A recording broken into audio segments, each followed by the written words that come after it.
Today, we are diving deep into GLP-1s and LDN specifically for Hashimoto's and thyroid health.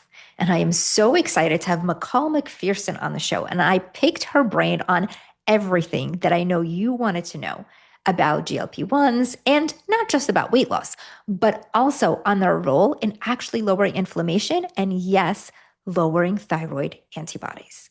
But it's not just regular use of GLP-1s. There's a specific process, and we get into all of it in the episode. Now, if you don't know McCall, she's a pioneering physician assistant and entrepreneur in thyroid, hormone, and metabolic health. She's the founder of Modern Thyroid Clinic, the co-owner of Modern Weight Loss, and owner of Thyroid Nation. And she combines medical expertise with personal experience to offer innovative solutions and a unique and balanced approach to wellness. McCall, I am so excited to have you. Welcome, welcome. Thank you so much for having me. I'm so excited to chat with you. I feel like we're like long lost thyroid sisters. So every time we catch up, it's always a treat. Absolutely, yes. And what I really am excited about is to pick your brain on so many things that my audience really wants to know more about and learn about. And I want to start with GLP-1 medications. They are so popular right now. But oh my goodness, there's so many different narratives, right? Some people swear by them and say that they're the best thing ever. And then there's also all this negative about it. But how do we know what's really true? And there's a lot of talk about them not being good for thyroid health, though that's not necessarily correct. So I'd love for you to set us straight on all of this because it's something that I think can be really beneficial, but there's just very confusing information out there. So why don't we start with what are GLP-1s? Yeah. So GLP-1s are now a medication that is actually a peptide. So a peptide is just like a chain of amino acids. We produce endogenously, naturally, GLP-1s, and they help us regulate blood sugar. They help us regulate cravings, feelings of satiety, just metabolic function. And a lot of people, as we age, what I think people don't really realize is we become GLP resistant as we metabolically decompensate, especially thyroid people have these struggles, right? You guys can do, me too, all the things right, eat well, exercise, and you can't lose weight because we're so metabolically decompensated. So these medications supplement you with higher concentrations of a bioidentical similar form of a GLP that we produce naturally. And they influence our physiology in ways that promote weight loss, which is amazing, but in so many other ways that I know we'll talk about today that do things for longevity, for our long-term health outcomes that go so much deeper than weight loss. So I always love to have this conversation, especially in the context of thyroid, because thyroid people need to know. I feel like it's most misunderstood for us. Yeah, yeah, absolutely. So why don't we start with why is there a narrative that people with thyroid issues and any history of potential thyroid cancer in the family cannot use them? Yeah. It's sad. I mean, I hear people tell me, "Well, I have hypothyroidism, so my doctor told me I can't use them. I have Hashimoto's, I can't use them. Oh, my mom had a history of papillary thyroid cancer, I can't use them." The reality is kind of multifaceted. Number one, there is a black box warning specifically for medullary thyroid carcinoma on these medications, and the reason is because in studies done on rats, which have incredibly dense GLP receptors on their thyroid gland. And these rats were given anywhere from about 20 to 100 times the human equivalent dosage. And that combined with those dense GLP receptors on their thyroid triggered an increase in the incidence of medullary thyroid carcinoma. Okay, so the FDA went ahead and put a black box warning on these medications, and that has carried through to people assume that it carries the same risk for humans. Lots of studies have been done on this. There was a study that came out about 6 months ago that was multi-continental. It looked at so many people over about 4 years and looked at the incidence of medullary thyroid carcinoma and any other cancer in the realm of thyroid. And there was absolutely no statistically significant risk. Other studies have been done that show, hey, like insulin carries a higher risk for medullary thyroid carcinoma than GLPs do. And there is no warning on insulin. There is no concern for MTC with that. So, I want people to be empowered with that. And I also want to delineate there are very few and specific people who aren't eligible for these medications, people who should not take them. And if you have a history of medullary thyroid carcinoma, even though that risk didn't translate to human studies, I probably wouldn't recommend taking it, right? If you have multiple endocrine neoplasia, the same. But all of these other categories, Hashimoto's, hypothyroidism, who again so often need these medications to rehabilitate their metabolism once everything else has failed, or Hashimoto's, all of these people are eligible. There is no contraindication. And I want to dig into this later, but like we're so paranoid about them causing cancer, but in fact, they do the opposite. And there are studies to back that up. And so I'm so glad we get to talk about this today because we actually get to share the truth, right?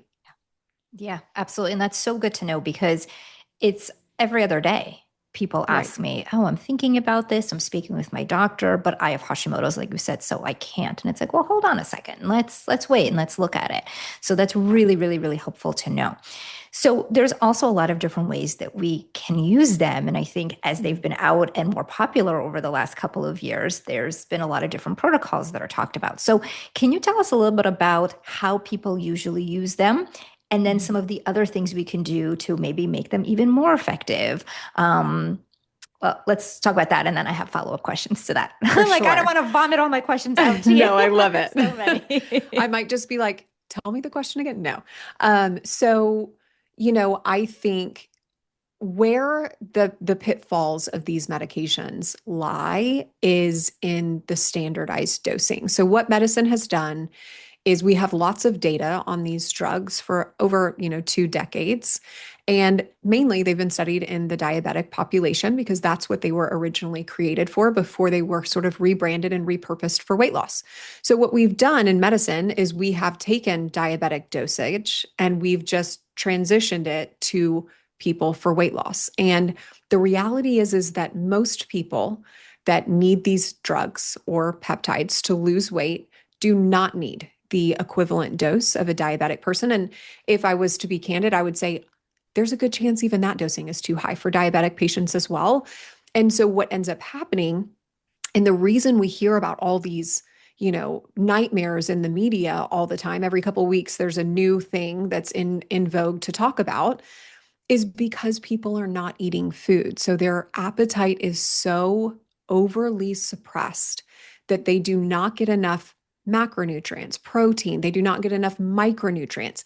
They are surviving on 200 to 500 calories, often like carbs because they feel nauseous. And guess what? That leads to muscle wasting. That leads to hair loss. That leads to collagen loss. It increases our risk of developing gallbladder issues, which increase our risk for pancreatitis. Like almost all of the side effects people hear about in the media and are afraid of are literally due to over medication. So if we can shift that, and we've been doing what's called microdosing in our practice since before microdosing was a word that was applied to these medications. And slowly we were like, look, I don't think people need this much. What happens if we reduce the dose?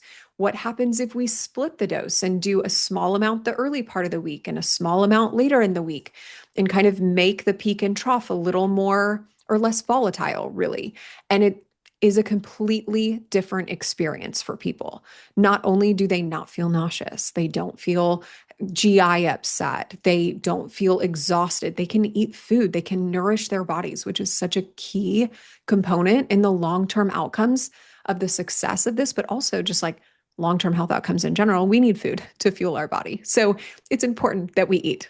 Yeah, that makes a lot of sense. Now, what about stomach paralysis? Because that's another thing that Mhm. people hear about. Is that also, I'm assuming, because of just these giant doses that people are given and they're overdosed?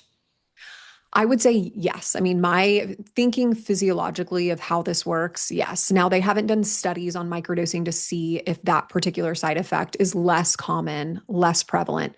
But even when people have the early stages of too sluggish of paralysis or peristalsis, excuse me, meaning the movement of your gut to move things along and make its way out, you have to pull back that dose. allow them to like start the function of their lumen, their muscles in their intestine to start functioning again. And it's a great way to prevent that from happening.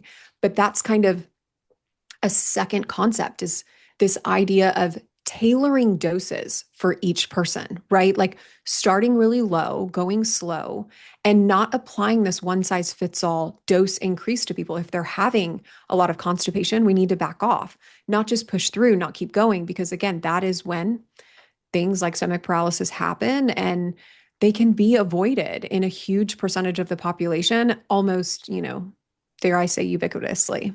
Yeah, that's really, really helpful to know too, because one of the things that I get asked all the time is, well, I'm on this medication, I'm doing really well. It's been a year, but I heard Right. that you can't be on it for more than a year or more than a year and a half or more than 2 years or whatever it is, right? And along with that, it's the dosages, like you said, it's very standard. You start at 250 and then you go to 500 and then you actually work your way to the 2.4 grams, Mhm. which is like the recommended dose, even Right. though we're having symptoms, or people will get a plateau, right? And they're like, oh, well, go Mhm. up, you're plateauing. Right. And the plateau for so many people is like, well, I only lost 1 pound the last 2 weeks. It's like, yeah, that's not a plateau. That's great. Like that's what we're aiming for. We don't want to lose 2, 3, 4 pounds every week. That's not healthy. And so, yeah, I mean, I'm hoping that medicine is headed that way. I think it's undeniable that that's what people need to truly create success long term with these medications. And even we started out doing standardized dosing. And I'll tell you, I probably wrote 8 Zofran scripts every day for nausea. I've written one in the last 2 years. Like it just completely changes everything when you shift that approach. And I'm so glad it's becoming more well known and more utilized. Yeah. Now, how are the results, if someone is doing a standard dose versus microdosing? Is Mhm. it that the results come a little bit slower, or is it that, there's less, but it still happens within a certain period of time? Good question. Definitely, they lose weight slower. That's honestly my goal, right? Like, I think Mhm. rapid weight loss is what's driving so much of these side effects. Like, that is what's driving muscle loss. It is what's driving hair loss and And gallbladder pancreatitis and issues, right? gallbladder issues. Like, all of those things are tied to rapid weight loss, nutrient depletion. They're not tied to the medication itself. And so I think people are losing weight too quickly. I truly do. And so it's longer, it's slower, but gosh, it's so much more sustainable. It's so much healthier. And I think the outcomes long term are much, much better. And they're not this massive rebound effect. Yes, that was my next question, right? You lose weight Mhm. fast, and then what happens if you stop? Or is the plan to never stop, but at such high dosages, is that really sustainable? So then with Mhm. microdosing, is the plan then to continue for a specific period of time or indefinitely? Or how do you typically do that? Good question. So, these studies are, I mean, excuse me, these meds are studied for life. Like they were created to put people on them forever. They were created for diabetics who are going to be diabetic. And so when people ask, oh, can I be on this forever? Well, technically, I mean, these meds were made for people to be on them forever. We're about 20 years into data right now. So we've got, some solid data on safety long term, what I would consider that to be. Most of our people are, thyroid patients, especially women. You probably see this too. I can perfect their hormones. I can get everything down to a T in very, very tightly controlled ranges. And these women still cannot lose weight. They've had so much insulin resistance, leptin resistance, blood sugar dysregulation that has accumulated and kind of created metabolic dysregulation over the years. They can't lose weight even with effort. Like I'm talking about, I always go to one of my patients who's like, yeah, no, I eat well. I've been on Whole30 since 2017. And I'm like, what? That's not okay. But they exercise, they invest in their health, and they're not able to lose weight. So when these medications came out, I went really deep in the literature, really ran so much data on our patients and found them to be massively effective in this community of people specifically. And I see people lose weight when they couldn't before, but I also see their metabolic dysfunction reverse. And so our goal is to get people back off of these medications. And we kind of have an algorithm that's pretty successful where we're looking for specific numbers in terms of blood sugar, insulin, leptin, metabolic numbers that I don't quite share. It's like the one thing I keep kind of private, but As you should. That's your, yeah, but that's what you do. yeah. So That's what they get when they come to see you, right. right? Totally, totally. And I normally share everything so openly, but it's the one piece that we kind of keep back. But we find when people come off of them, when their numbers are where they're supposed to be, they have incredible amounts of success to maintain their weight with normal effort, not over restricting, not over exercising. And some of them, honestly, like they're able to continue to lose weight with effort despite being off the meds. And then other people, they just have so many benefits from these medications that have nothing to do with weight loss. Yeah, So a let's lot of talk about people, that yeah, because I don't think people realize, they think GLP-1, weight loss, they don't realize the other things. But it's kind of like yeah, with thyroid. We don't realize all the different things that the thyroid does. And it's right. so much, right? Totally. Yeah. So people that get those benefits, they like to stay on a microdose. And, one of the most profound benefits that I didn't really expect so early on, but I captured in our data was inflammatory reduction. Like the reduction in inflammation is like nothing I've ever seen. Mm. And I get people on social media that respond and they're like, well, why don't they just go gluten free and eat well, go paleo? And I'm like, look, like diet is a way that we can influence our inflammation. It is powerfully in our control. So I love that. And that's something I talk about with my patients every day. But not all inflammation comes from food. Like our biology creates inflammation as a byproduct. For some people, like me, it's a lot of inflammation. For other people, like my husband, God bless him, he never has known what a day in his life what it feels like to be inflamed. So there's things that we can't control. And these medications, one of the first things people say when they start them is, I feel less inflamed, whether that's puffy, whether it's joint pain, whatever their manifestation of that is clear. And then it also shows up in the data. So I found 4 pathways in research where GLPs influence inflammation. The one that we measure in our program is HSCRP, which is, a general inflammatory marker. It also kind of tells you about your risk for having a future heart attack, a future stroke.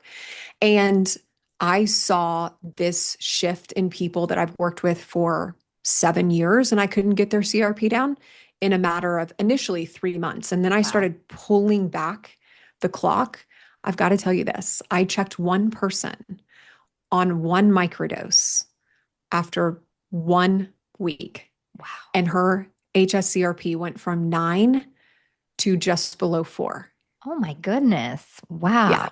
That's amazing. That is amazing. Yeah. And for everyone listening, HSCRP is something, that measures overall inflammation. It's not something that doctors will typically look at a regular physical, but it's a number that you really want to try to request because it Mhm. gives us so much information. And there's so many different ways, like you said, McCall, where inflammation happens, right? And for some people, Mhm. food can bring that down. And I've seen people Mhm. have this number decrease with food, but there are people, and more Yeah. than just some, there's a good amount, like a lot of people where it's like, okay, it's still coming from somewhere. I mean, I know cases where I'm like, okay, we fixed the food, we've done all the anti-inflammatory nutrients, we've looked at, hidden infections in the gut. We've looked at Right. hidden infections dentally because there's so much with root Mhm. canals and things. I mean, literally everything. And it's like, it won't budge from 7. Yeah. So that is so good to know that it can influence those pathways because, again, that's not something that people speak about. I think it's weight loss Right. or negative stuff, but people don't talk Right. about, all of these amazing positives. So that's great. So that's one of the inflammatory markers. And you mentioned there's a few. Mhm. Are there others that you look at? I don't look at them mainly because they're so expensive, but I found them in the research. So CRP is like affordable, it's easy to check, but there are a few others that are just more costly to run and rerun all the time. I'll tell you about one other patient that I had that was so fascinating. She was in our thyroid practice and thriving. Like we fixed her thyroid, addressed her hormones, just on top of the world. She went to Mexico and got an infection there, came home, and went from thriving to taking an hour and a half to get out of bed every morning.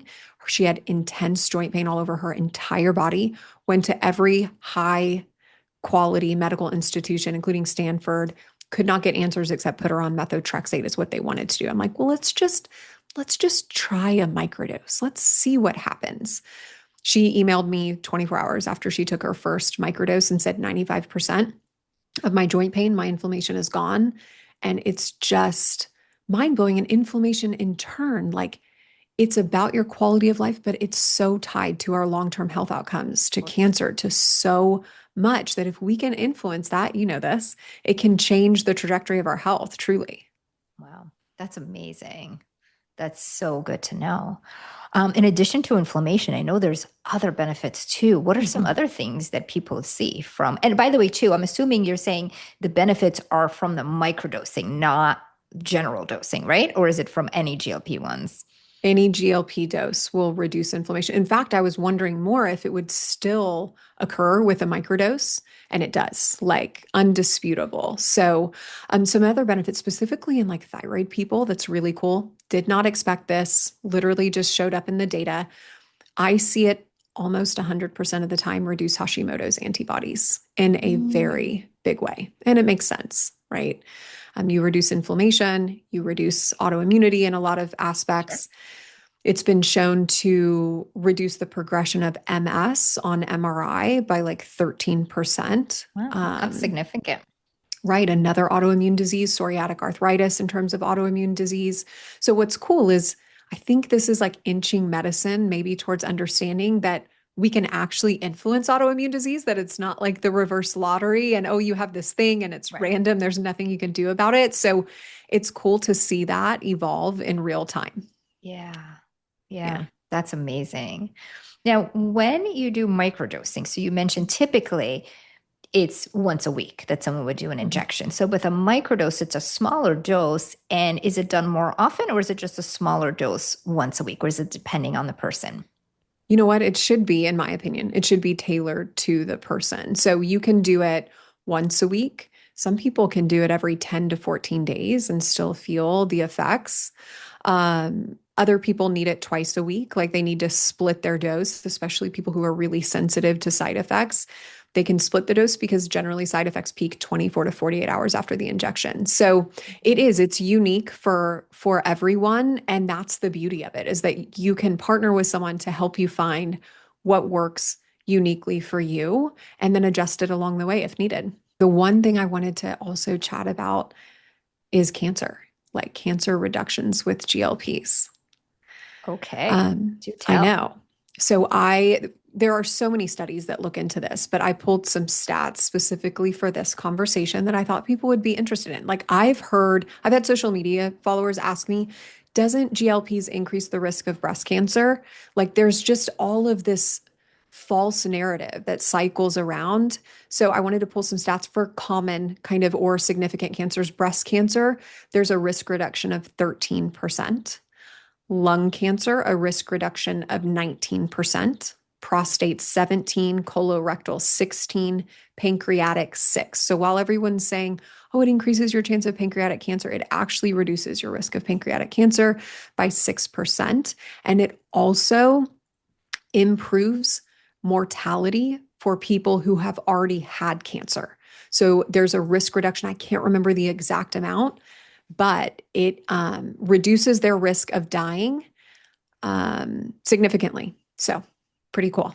That is very, very cool. And this is the stuff that you don't hear about Right. because all you hear about is negatives or people losing weight too quickly or having these things. And it almost reminds me of how when everything started with even bioidentical hormones, right? Where it's like, well, you Yes. use it for the least amount needed in the lowest dose possible for five Yeah. years or less, or else, and then Yeah. it just, and even still, after all of the research is out, it's still people are still talking about that, and it just takes Yeah. it takes a while. But I'm so glad that you and your practice are doing this and are educating people about it. And it's just amazing that in addition to losing weight, which is so hard for so many people, that they're getting all of these other benefits. So Yeah. that's really great. It really is. And I think specifically, I mean, for people that can't lose weight with effort, it's such an incredible tool because there truly are those people. I mean, I wish it was as simple as calories in versus calories out, but Right. that's not Yeah. science and that's not our physiology. So we need to have something to help those people that can't be helped with their own efforts alone. Yeah, exactly. Now, what about working out? So, one of the things that we talked about was that you lose muscle or possibly bone, which you explained so eloquently that it really has to do with the dose and just someone not eating. But if someone is doing a healthy microdose for their body and it's tailored to them, is it still important that they lift weights and that they help to support their muscle and they eat a certain amount of calories? Absolutely. So I view these meds as something that should never be used in isolation. Like they should accompany a strong lifestyle, right? And so many of us going in to needing those medications is because we have a very low metabolic rate and we can't keep up with our daily intake of calories, even if it's low. And a big way to combat that is building muscle mass, right? Like if we can increase our lean muscle mass, we burn more calories, even if we're sitting around all day, than we do if we don't have that muscle mass. So I think while you're on a GLP, it is an incredibly good time to start solidifying your lifestyle. So definitely exercise. I recommend our patients lift weights. I say, look, like let your heart rate come down in between sets so you're not taxing your adrenals too much. Be sure you eat a great meal before you go, but lift weights so that in the future, if you want to successfully come off of these medications, that is going to increase your likelihood of successfully transitioning off substantially. I also love walking, like just low intensity, sustained training is an underrated tool. And so combining those two things is incredibly powerful. And I think, because from a nutrition standpoint, these people struggle sometimes to get in enough food. So getting very strategic in ways to get good quality food in works. Like I always talk about what I call the food flow formula, where I have people start with protein. Like, let's just solidify that you get enough protein in, then move to like micronutrients that are very dense, fibrous foods, not carbs. Save those for either the last part of your meal or for the evening so that you have all this room for the nutrition that your body is craving and that you need as fuel. And it works for most people for sure. That's great. Now, what about if someone is a vegan or a vegetarian and Mhm. they have trouble losing weight and they want to go on this and they want to do the microdosing with you? Naturally, I mean, of course, they could do and should do protein powders, but it's a different type of protein and it is harder to get the Mhm. amount of protein that we need in those cases. So, Yeah. can they be candidates for this? And is it something that can create issues for them if they're not getting enough protein? Yeah, I mean, I think you starve your body of some of the essential nutrients and it'll pull it from somewhere else, right? And so I think they're candidates, but they need to be strategic and also just be very careful about their dose. Vegan people tend to eat, in an ideal scenario, a lot of vegetables, a lot of fibrous, dense foods that are going to fill up your stomach more quickly. And so maybe perhaps lowering their dose a little bit, allowing them to eat more food, eating more frequently throughout the day. And I always discourage people, honestly, from tracking food. I think that my goal on a GLP for people is that they create more food freedom for themselves and not so much fear around food. Because most of these people have reduced their caloric intake for so long. They almost view food as bad and a failure if they eat. Um, but in the case of vegan people, especially, I think they almost need to track their protein to understand, am I getting enough? Do I need to reduce my dose and do it from a scientific way? Yeah, that makes sense for sure. Now, speaking about inflammation, another question that I get asked about all the time is LDN, low dose Yeah. naltrexone. It's a different medication, but it has such a positive effect on modulating the immune system and helping inflammation. And so I'd love to chat with you more about Mhm. that because as a prescribing provider, you use medications all the time. And I think you can speak to this so much more than others who kind of speak to it more in theory rather than Mhm. like seeing it in practice. What are your thoughts about LDN? And, is it something that could be beneficial? And can you use it together with GLP-1s? Sorry, that's too many questions. No, no, that's great. No, I love LDN. I use it with my patients literally every day. I take it myself. I put my husband on it. It is a medication that is thought to work by lowering opioids, so reducing a little bit of your accessible opioids that you circulate, because naltrexone is an opioid antagonist. It blocks them. When we have a little bit less, our body says, hey, I think we need more. And so we actually upregulate our production of opioids. And instead of walking around like in this deficit, we end up walking around with a little bit of extra. And that reduces inflammation. It's a powerful way at reducing severity of autoimmune disease as well. It even has some benefits in cancer because it suppresses inflammation without reducing immune function. It actually improves our immune function while suppressing inflammation, which is different than most drugs in that class, right? Yeah. Like steroids, like they're great. They reduce inflammation. They also At reduce what your immune cost? system, Right. right? Right. And this is not that. And so, especially 100% of my Graves patients are on low dose naltrexone. It is so incredibly powerful in that population of people. Hashimoto's people, especially with significant amounts of antibodies, it's an amazing way to get a leg up and get this started to reduce that inflammatory response.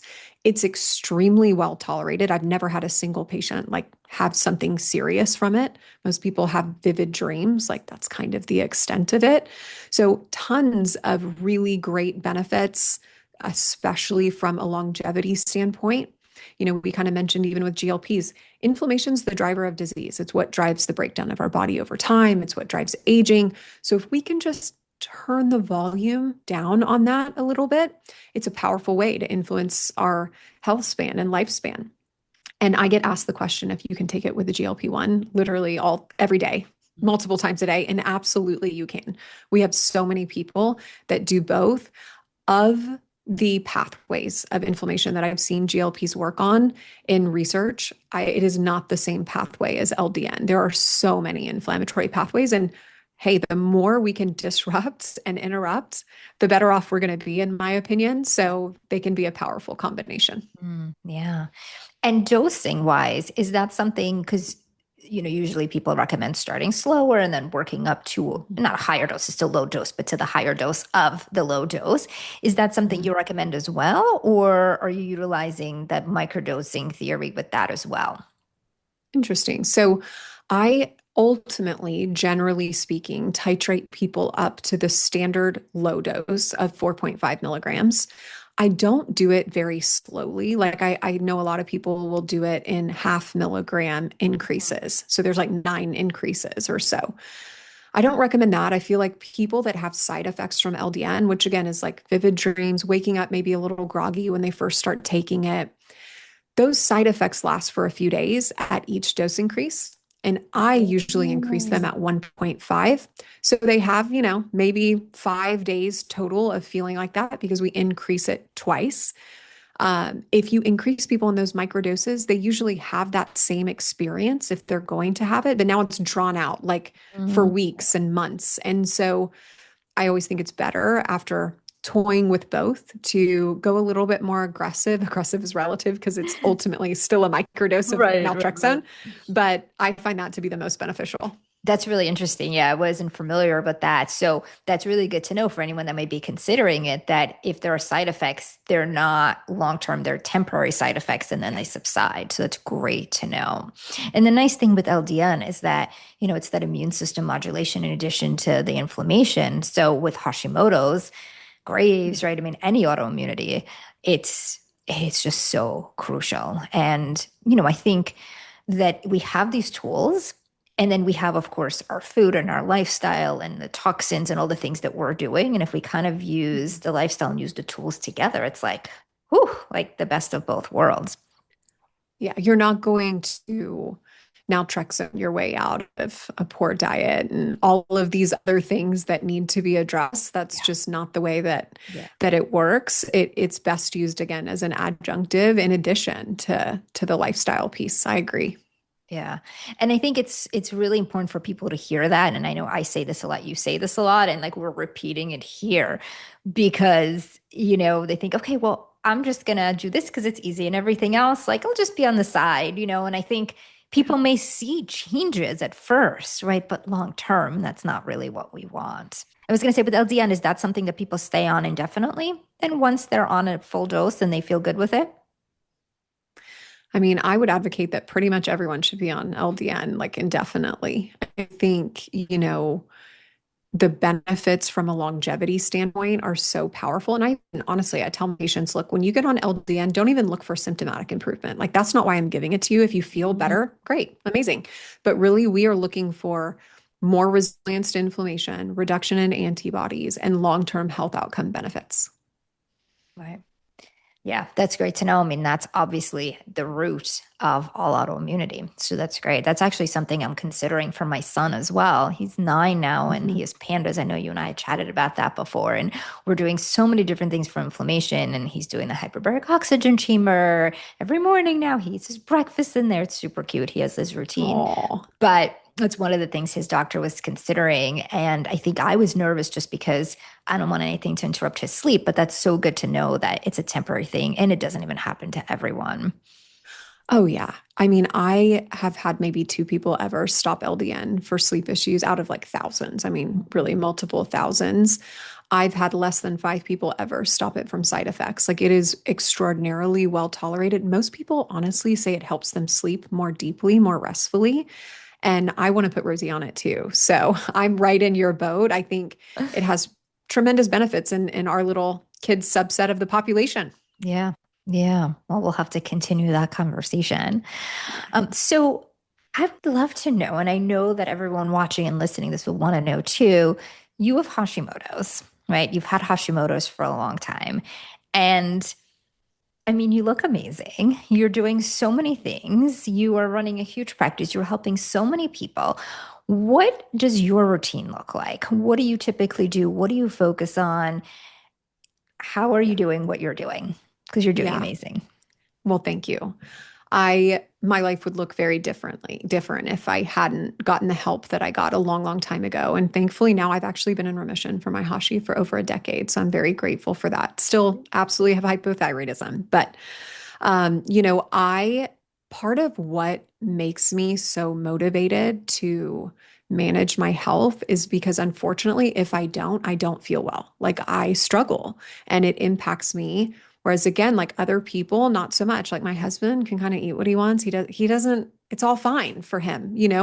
It's not like that for me. So I have to be productive, to show up in the way that I need to show up at work and home with my kids. I have to feel well. And so a lot of my lifestyle is centered around inflammation. So I'm a very inflamed person. That's why I talk about it so much on social. Um, and so some things that I do for myself for inflammation, definitely supplements for sure, but I intermittent fast. For me, that is, I don't think I could do life without that. Like I think I would just really struggle. And I only do it 4 or 5 days a week. I kind of listen to And my what body. hours do you do when you Yeah. do the 16/8? I try and do the 16/8 basically, where I eat in an 8 hour window. And again, like I think the beauty of intermittent fasting that's missed so much of the time is this can be a relaxed thing. It doesn't need to be like really rigid, really dogmatic. If I wake up and I'm hungry, I ate breakfast this morning. I'll probably finish my eating window early or I just won't fast today. I just want to listen to my body and it works really, really powerfully for me. I also kind of order my food in the food flow formula that we kind of talked about a few minutes ago, where I really focus on keeping my blood sugar low in the early part of the day. It fuels me to feel well and be productive and reduce inflammation. I drink a ton of green juice, flood my body with micronutrients, eat a lot of healthy veggies and color rich foods, and I exercise. It's nothing magical. I probably do take quite a bit of supplements just to be extra productive during my Yeah. work week. But yeah, no, I mean, but I keep focusing on it and I'm pretty consistent because it impacts how I feel really quickly. Yeah. Yeah. Yeah. No, that's great. Now, are there any self-care practices that Hmm. are really big for you? Yeah, great question. So, working out for me is like a form of self-care, especially yoga, like something like that. Walks are one of my favorite things that I do. I take my daughter Rosie and we just go for a walk most days. Lymphatic massage is a big one for me. Like I'm a puffy girl. And so moving all that lymph makes me feel physically so much better. Same with the sauna. So I do like our normal biohacking things. Red light's another one that I love. And I've kind of built my home to be a little bit of a self-care sanctuary. So when I have a few minutes, I can dip into something and just put it on my list as something that I did for myself for the day. That's great. I love it. Yeah. That's great. Yeah. And it's so important. And, I think it's really inspiring for people to see, someone with Hashimoto's who is in remission, who is doing all of these things and is so successful and so beautiful and, just Oh, is able to really enjoy their life because that's really the goal, right? I mean, you and I, like, that's what we focus on for our clients and patients is, how they can get there too. And I love people to really like know that and get that and to mhm. see the example in others that they can do that and they can have that too. And it doesn't have to be that hard. And, tying that back to GLPs is that like there's way, and again, it's not that we take shortcuts, right? We do all of the things, but then there's Right. these other things that can help when put together with everything else. Now you mentioned you still have hypothyroidism, which of course makes sense after prolonged Hashimoto. So you are on thyroid medicine, right? I am. So I'm on Ren thyroid and a little bit of Cytomel as well, and just tailored to a perfection. And I feel so great. And I think it's so important that people know their life does not have to be miserable because they have a thyroid problem. Because I think sometimes it's hard to find that in medicine. I think people just are written off and told, well, you have a thyroid problem. This is kind of what life looks like. And you're so right. It doesn't have to, and it shouldn't. And we want more for our people than that. Yeah, definitely. Oh, McCall, this is so inspirational and so informative. So, for people who want to connect with you, who want to find out more, who want to contact you, where can they find you and learn more? Yeah, so I have two nationwide practices. One is Modern Thyroid Clinic, where we specialize obviously in thyroid hormones, adrenals. We take a progressive functional medicine approach, and it's just I wanted to create a safe place where women could go to actually get healing and get their lives back. And I feel like we've done that. It's just my passion project for the last 10 years. The other one is Modern Weight Loss, which is a newly launched GLP tailored dosing, microdosing nationwide practice as well. So you can find us at modernthyroidclinic.com, modernweightloss.com. And then you can find me on social. I love just hanging out on Instagram at McCall McPherson PA and on TikTok at McCall McPherson. So I'd love to see you around. Amazing. We'll post all of these in the show notes too. Well, thank you so much for being here. This was so, so helpful. I know so many people are going to find it really informative, and I'm excited to get this out there. Thank you so much for having me. And thank you so much for your work and dedication to these people, these women, because truly they need it and it's invaluable.